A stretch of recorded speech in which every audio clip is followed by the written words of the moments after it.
ऑगस्टपासून आपण मराठवाडा आणि काही विदर्भाचा भाग 20 ऑगस्ट ते 25 ऑगस्टच्या दरम्यान दौरा ठेवला आहे. मराठवाडा पण ठेवला आहे पूर्ण आणि काही विदर्भ पण आहे, म्हणजे अकोला बुलढाण्याचा, यवतमाळचा काही भाग आणि मराठवाड्याचा. परंतु आता उद्या किंवा आज संध्याकाळी डिक्लेअर दौरा करूया. जर कदाचित तब्येत बरीच नाही झाली तर माझ्या मराठा समाजालाही सांगितलं आहे मी की तुमच्या खांद्यावरती जबाबदारी घ्या. शेवटी दौरा होईल किंवा नाही होणार, जे व्हायचं असेल ते होईल, पण समाजाचे लेकरं जे अडचणीत संकटात आणलेत ना, त्यासाठी माझ्या मायबाप मराठ्याने पेटून उठा रे. तुम्ही जितके शांत बसाल तितकं मराठ्यांच्या पोरांचं वाटोळं होईल. आक्रमक व्हायचं शिका, रस्त्यावर येऊन मागायचं शिका, जिथं जिथं अन्याय झाला आहे तिथं तिथं जाऊन आवाज उठवायचं मराठ्यांच्या पोरांनी आणि मराठा समाजाने शिकलं पाहिजे. दबून राहू नका. दबून राहिलात तर जीवन तुमचं उद्ध्वस्त होणार आहे. दबून राहू नका. कुणाला भ्यायचं काम नाही आहे, कोणाच्या दबावाखाली वागायचं काम नाही. मराठ्यांनी दबावाखाली कोणाच्या वागायचं बंद करा. समाज सगळा संपून जाईल. जे जे समाज किंवा जे जे पोरं आक्रमक झाले, अन्यायाच्या विरुद्ध लढले, त्यांना न्याय मिळाला. काहीच बघू नका समोरचा कोण, सरकार आहे, अधिकारी आहे, काय राजकीय नेता आहे का पक्ष आहे. जो अन्याय करतो त्याच्या विरोधात असे चवताळून उठले पाहिजेत मराठी. म्हणून दौरा होईल नाही होईल, शक्यतो 20 ऑगस्ट ते 25 ऑगस्ट दरम्यान होणारच. पण शेवटी मला 29 ऑगस्टला उपोषण करायचे.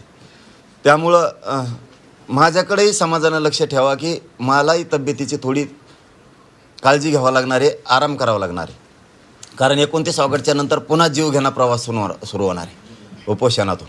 म्हणून नाही आलो तर नाराज होऊ नका. तुम्ही तुमच्या खांद्यावर जबाबदारी घेऊन घराघरात गावागावात जा. पश्चिम महाराष्ट्र, कोकण, मुंबई, खानदेश, विदर्भ, मराठवाडा, जिथं जिथं मराठ्यावरती, कुणबींवरती अन्याय होईल त्यांनी एक जीवाने आक्रमकपणाने उठायचं आणि 29 ऑगस्टच्या अंतरवालीच्या आंदोलनाची तयारी करायची ही सगळ्यांना विनंती आहे.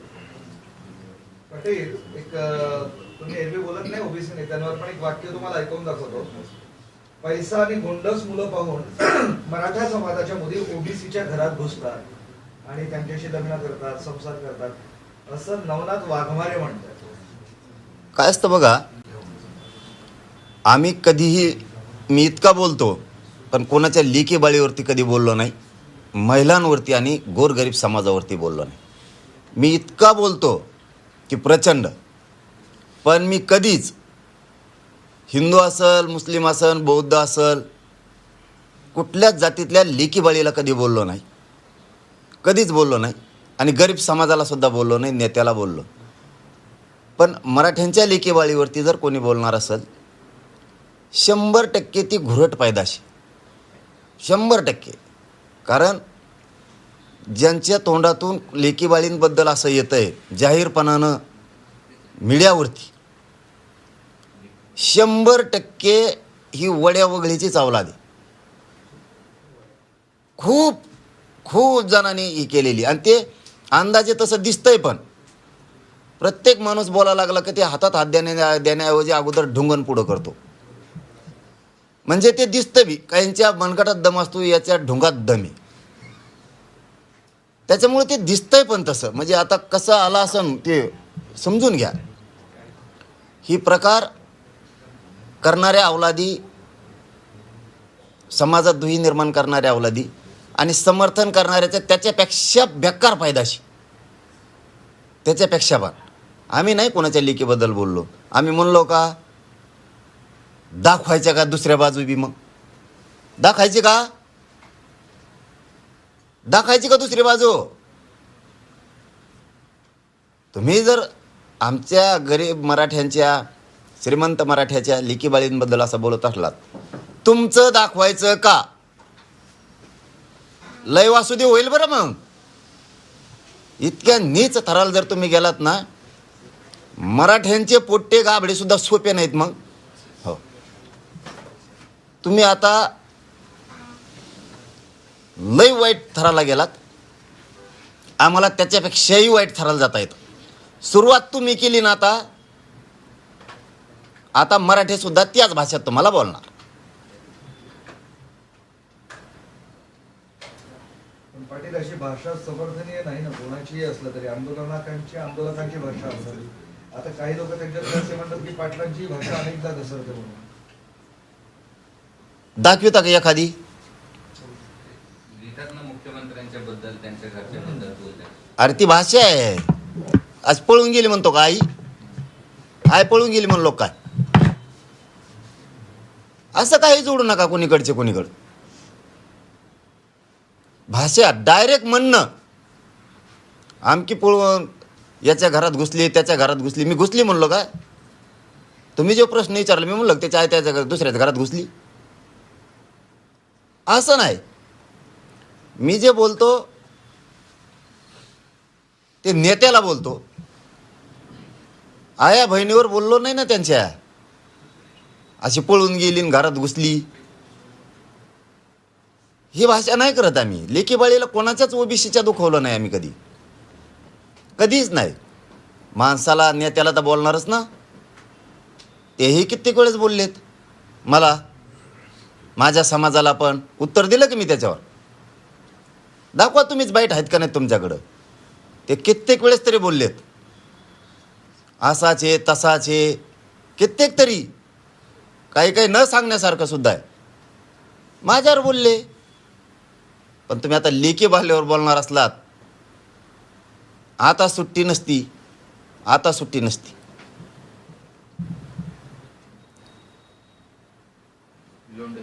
पाटील, काल जी बैठक झाली तुमच्या अभ्यासकांची, बरेच चर्चा झाली, दावे झाले. काय ठरलंय फायनली? काय वर्कआउट झालंय का ते?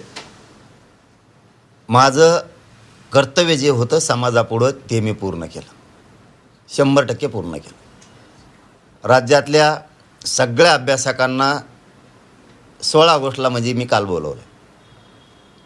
29 ऑगस्टला उपोषण करायचं आहे. पुढचे जे आर कसे काढायचे, मागच्या काढल्यात काही सुधारणा करायची का, काय काय करायचं, याच्यावरती माझं कर्तव्य मी पार पाडलं. उद्या मला मराठा समाज म्हणला असता हे अभ्यासका हमेशा विरोधात बोलतेत, हे हमेशाच म्हणतात आमचं ऐकून घेतलं नाही, आम्हाला दुरुस्त्या सांगायच्या होत्या ते ऐकून घेतल्या नाही, जे आर चुकीचं आहे तर दुरुस्त करा, असा करा, हे आम्हाला सांगायचं होतं. पण जरांगे पाटील आम्हाला बोलून देत नाही, बोलविलं नाही, म्हणून निवांत 16 तारखेला या म्हणून सांगितलं होतं. महाराष्ट्रापुढं दिसलं यांना गोरगरिबाशी एकनिष्ठ राहायचं नाही आहे. यांना फक्त मराठ्यांच्या विरोधात मराठ्यांचेच असून काही अभ्यासक समन्वयक फक्त यांना बोलायचं आहे, हे सिद्ध झालेलं आहे. त्यामुळं आता इथून पुढं किमान त्यांना आता मराठ्यांच्या प्रश्नाविषयी बोलता येणार नाही, कारण त्यांची एकनिष्ठता पक्षाची एकच समाजाची आहे. हे आता मराठा समाजासमोर उघडं झालं. मराठी सरळ म्हणणार आहेत आता, तुम्हाला बोलवलं होतं आले नाही, जे आलेत त्यांना जे विचारलं त्याचे उत्तरं का नाही दिले. आणि मग तिकडे मीडियात बोलायचं. आणि इथं समोरासमोर किती चान्स होता, समोरासमोर मीडियाच्या समोर मी जर चुकीचं आहे तर मला उघडं पाडायचं मीडिया पुढंच. आमच्यापासून लांब जायचं 100-50 किलोमीटरवर मग बोलायचं. त्यापेक्षा इथं मीडिया, इथंच लोक पण आहेत. मी जर दोषी आहे तर मला मीडियासमोर उघडं पाडायचं. पाटील, आतापर्यंत तुम्ही अनेक उपोषण केले, त्यामध्ये तुमच्या मागण्या काही मान्य झालेल्या आहेत, काही बाकी आहेत. पुढे कुठल्या मागण्यांना घेऊन कुठली प्रमुख मागणी असेल जी तुम्ही 29 तारखेपासून उपोषण करणार? बरोबर. 58 लाख नोंदी ज्या मिळाल्या त्या 58 लाख नोंदीचे मला प्रमाणपत्र पाहिजे. आणि 58 लाख नोंदीचा डाटा मी 1 वर्षापासून मागतोय. सरकारला त्या नोंदी कमी करायच्यात जाणून बुजून 58 लाखाच्या. त्यांना 58 लाख प्रमाणपत्र मराठ्याला द्यायचे नाही आहेत, नोंदी कमी करायच्यात म्हणायचे फक्त एवढ्या सापाड्या. ते मी होऊ देणार नाही. वेळ आली तर मराठी आम्ही सरकार पाडिणार जर 58 लाख नोंदीतले एक बी नोंदी कमी केल्या तर. मी हे खूप तळतळाटीने सांगतो. एकतर बावनकुळेने इतका तळतळाट घेतलाय मराठ्यांचा शिरसाट्याने, त्यांनी गोरगरिबाचं वाटोळ करून, त्याच्यात ते घुमरे बी याचिका करायला लावितो, कुठं नाटकं करायला लावितो, कुठं ते म्हणजे अनेक प्रकार करून घेतो. आता यायला लागलेत फोटो होती त्याची बी, कसं कसं करून घेतोय, कसा कसा घरी जातो, कसं कसं सांगतो, ते बी यायला लागले त्याचं आता बाहेर. झालं, एकदा होईल, पुढं कुठं जाणार आहेस. म्हणून मला 58 लाख नोंदीचे कुणबी प्रमाणपत्र पाहिजेत, हे सरकारनं पहिल्यांदा समजून घ्या. आणखीनही दुरावा दुही निर्माण होऊ देऊ नका. ज्यांनी ज्यांनी कुणबी प्रमाणपत्र घेतलेत त्यांच्या व्हॅलिट्या पाहिजेत, तुमच्या अधिकाऱ्यांनी रोखून धरल्यात. हा माझ्या अचानक एक आता ध्यानात आले, ह्या 4-3 दिवसात विखेंनी नवीनच काहीतरी सुरू केलंय. ज्या व्हॅलिट्या झाल्यात ना त्या पुन्हा तपासणीला घेतल्यात. जणून नुसत्या मराठ्याच्याच घेतल्यात का सगळ्याच्याच घेतल्यात विखे? नीट वागा बरं का तुम्ही मराठ्या संघ. ज्यांच्या ज्यांच्या व्हॅलिट्या आत्तापर्यंत झाल्यात, ज्यांच्या व्हॅलिट्या पुन्हा सोनवणीला लावल्यात, तुम्ही फक्त मराठ्याच्याच लावल्यात का सगळ्यांच्या लावल्यात? SC ST OBCच्या जरा उद्रेक होईल असं वागू नका बरं का फडणवीस साहेब. तुमचे मंत्री माजुरड्यासारख्या करायलेत. तुम्ही लय दूषित वातावरणास वागू नका. तुमच्याविषयी इतकी खतखते सरकारविषयी विद्यार्थ्यात, व्यापारी वर्गात, व्यावसायिक लोकात, शेतकऱ्यात, दलित मुस्लिमात, मायक्रो OBCत, आदिवासीत इतकी भयंकर चीड आहे तुमच्याविषयी. तुम्ही लोकांना चिडू नका, विनाकारण असे त्रास देऊ नका. कवाशिक हातातून निष्ठून जाईल सत्ता, माहीत पण नाही होणार. मला 58 लाख नोंदीचे प्रमाणपत्र व्हॅलिट्या पाहिजेत. हैदराबाद गॅझेटियरचा JR काढला त्याप्रमाणे प्रमाणपत्र आणि त्या व्हॅलिट्या कशा देणार, दाखल केलेल्या त्या व्हॅलिट्या पाहिजेत. विखे पाटलांना 3 महिन्यापूर्वी सांगितलं होतं, जालन्याला 6 व्हॅलिट्या दाखल केलेल्या आहेत. ते गावडे का गावंडे कुणीतरी त्यांच्याकडं का दिल्या नाहीत आत्तापर्यंत? त्या पोरांनी इंजिनिअरिंगला ॲडमिशन घेतलेलं आहे. मला सातारा संस्थान, कोल्हापूर संस्थान, औंध आणि पुणे बॉम्बे गव्हर्नमेंट गॅझेटियरचा JRच पाहिजे. एक सुद्धा मी गॅझेटियर मागं ठेवणार नाही. सरसकट सगळ्या केसेस मागं घेऊ म्हणलेत, केसेस मागं पाहिजेत. ACBC, ESBC आणि EWच्या निवड झालेल्या सगळ्या पोरांना नियुक्त्या पाहिजेत. पुन्हा म्हणू नका हे उद्या परदिशी 29 ऑगस्टच्या नंतर मी एक शब्दही ऐकणार नाही. बलिदान गेलेल्या कुटुंबातल्या महावितरणसह MIDC आणि ST महामंडळ याच्यातल्या नोकऱ्या आणि राहिलेला निधी ताबडतोब द्या.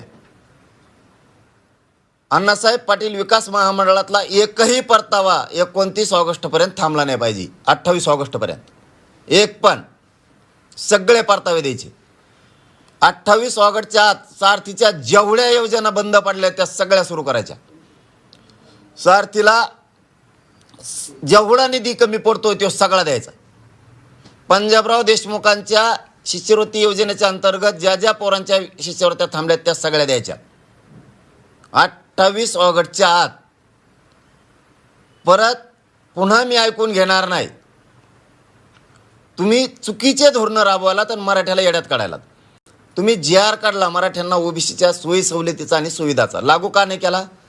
तो 28 ऑगस्टच्या आत लागू होऊन ज्या ज्या मराठ्यांच्या पोरांकडून शाळांनी कॉलेजांनी 100% फीस घेतली त्यांची फीस वापस करा आणि त्यांना सोयीसुविधा द्या. मागण्या तुमच्याकडे सगळ्या दिलेल्या आहेत, तुमच्याकडे प्रत्येक वेळेस त्या लेखी आहेत. त्या मागणीतली एक सुद्धा मागणी शिल्लक नाही राहिली पाहिजे. मग ते MPSCच्या पोरांचा सुद्धा तुम्ही मला शब्द दिलेला आहे, त्यांना पुण्याच्या आंदोलनात की त्यांची वयमर्यादा वाढून देणार. त्या सगळ्या जाती धर्माच्या गोरगरिबांच्या लेकराचं वाटोळं करता कामा नाही तुम्ही. मी मागण्या पूर्ण दिलेल्या आहेत.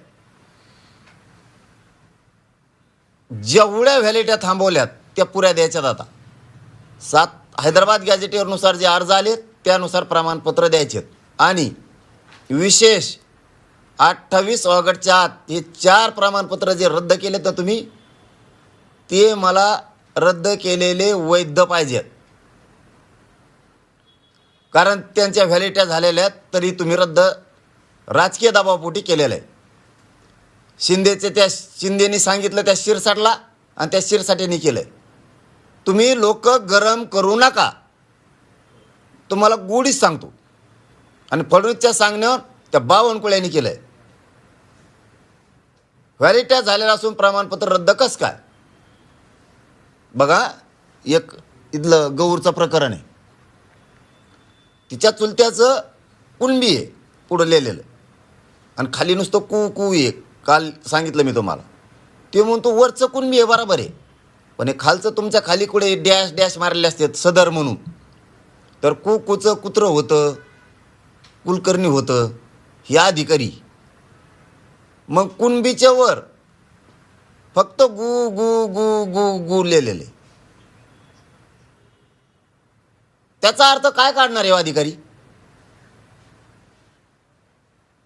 मराठ्यांविषयी किती